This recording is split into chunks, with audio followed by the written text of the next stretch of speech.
አላህ የዓመቱን ውሳኔ የሚያስተላልፍበት ምሽት ከፊት ለፊታችን አለ። ለይለቱል ቀድር የተከበረችው ምሽት ወይም ለይለቱል ቀደር የመወሰኛዋ ምሽት ተብላለች። አላህ በዚች ምሽት ውሳኔ ያስተላልፋል። በዓመት ውስጥ የሚደረገው መላእክት እሱን ትእዛዝ ይዘው ወደ ምድር ይወርዳሉ። بإذن ربهم من كل أمر ትእዛዝ ይዘው ይወርዳሉ። ምሽቷ የመወሰኛው ሌሊት ነች። ኢና አንዘልናሁ ፊ ለይለቲን ሙባረካ በተባረከው ሌሊት አወረድ ነው ብሏል።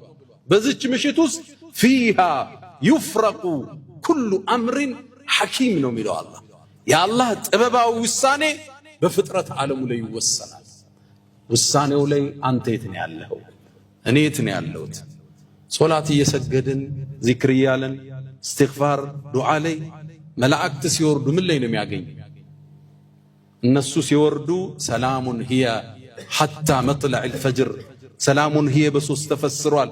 እሷ ሰላም ነች ማለት በዛች ምሽት መላእክት ወርደው ዒባዳ ላይ ያሉ ሙእሚኖችን ሰላም ይላሉ ተብሏል። ሰላም ከሚባሉት የት ነው ያለህ ማለት ነው።